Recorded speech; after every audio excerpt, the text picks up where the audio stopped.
Good morning. Across the town of Uvalde, there are several memorials honoring the 21 lives lost 2 weeks ago today. From when you first come into town, there's 21 white crosses to the massive display at the plaza. More questions than answers came out of the press conference today. The superintendent did address where Robb Elementary School students will attend school come fall, but failed to answer any questions regarding the district's response the day of the mass shooting. Yeah, while the electrifier continues to burn this morning, you can see and smell the smoke from the Italian picnic grounds. This is where people are being asked to evacuate. Deputies throughout the night were knocking on doors, telling people they needed to leave their homes. And here at the evacuation center is where I met Paul Keaton. He is the Red Cross shelter manager. And Paul, tell me about the resources you have here for those who are in need. Mass and the California National Guard has been here for at least 5 days. You can see their vehicles behind me, and come around this way. You can still see that 6-foot fence wrapped around the Capitol. And then to my right over here, the National Guardmen protecting every inch of Sacramento. That protest is happening right now. Over a dozen parents and students are here protesting, demanding that 5 days a week in-person learning starts immediately now. But dozens of parents and students, like you said, were here at the district building, and this is what they left behind. Their signs taped to the walls and the doors of the district building, pleading and demanding that they reopen schools 5 days a week for in-person learning. Well, just an awful way to start the 4th of July holiday. Multiple people shot on 15 and L. You can see right behind me still a very heavy police presence. The perimeter is still being closed off to anybody trying to come through this way because this is still a very active investigation. Again, back out here live, you're looking at one of the many cameras that are present right here on 16th Street. And remember, when the K Street shooting happened just in April, that was one of the promises from Sacramento PD that more security was going to be here in downtown and in Old Sacramento. So they are using these cameras and are asking for the public's help. Upload any pictures, any videos to that QR code that you can find on Sac PD's social media pages to help bring some justice for these victims. Walt. This unprecedented draft opinion is not final, but it is drawing large reaction from both sides of the aisle. And we are learning that we will hear a final word from the Supreme Court this summer. I'm standing in the exact spot where Mario Gonzalez lived his final moments. Here's the memorial that was made in his honor. People have came here all throughout the day to show their respects, but now an outside agency is conducting an investigation into the police department on whether or not his death was a result of excessive force.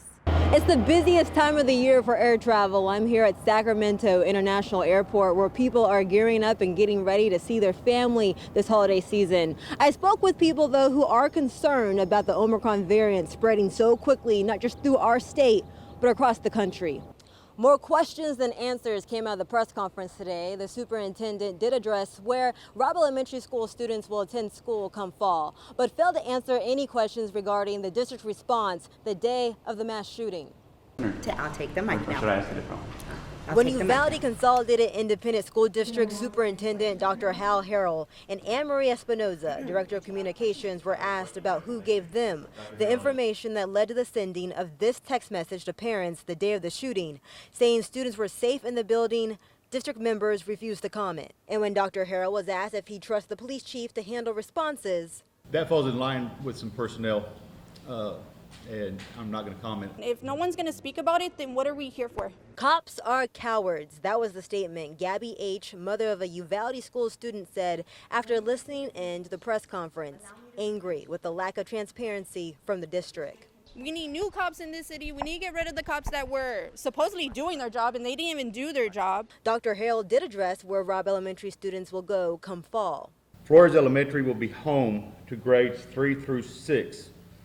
This will allow us to move all of our Robb students together as a cohort and allow us to better meet their unique needs as we move forward as well. Counseling will continue to be provided to students as long as they need, says Harrell. And when it comes to security. In addition, law enforcement officers have been assigned to each campus during summer school, and it is our goal to hire additional officers to be assigned to each campus for the upcoming school year. The superintendent says that the district will begin giving weekly updates starting next week. In Uvalde, Monica Coleman, KENS 5. Books, activities, and representation. I love to learn. That's what brought 6-year-old Alea Williams to the Underground Bookstore in Sacramento's historic Black neighborhood, Oak Park. She read me her favorite book by Deneen Milner. Daddy will be there with you in spirit, singing along with you. What brings Alea the most joy when reading is seeing characters who look like her own family. It reminds me when me and my dad used to always get us hugs, and we always spend time together. The trains on railroads. And she also showed me where she saw reflections of herself. Okay, which one do you think looks most like you? This one. Why is that? Because I'm black like her. Yeah, look like us, huh? Alea sees herself in these stories and dreams of her own possibilities. I pushed myself in the book, and my wish was to be a teacher. From one page to another, author and activist Sonia Lewis finished writing her first children's book. She hopes to add more representation of people of color in literature for kids like Alea. Lewis grew up in the Bay Area and moved to Sacramento in 1985. When we arrived in the Meadowview community. I attended Luther Burbank High School. When Lewis went off to college, she said she vowed to never come back to Sacramento because of the disparities she witnessed growing up, such as young black women being involved in gangs, drugs, or were teen moms. And it took me several years being away from Sacramento to realize my community needs me and my voice is representative of this community. Representation that Lewis says is important in all spaces for young black children, which led her to write Monsters and Aliens. Imagine a world where young people don't have to heal from their childhood. And so what is that voice you wish they heard?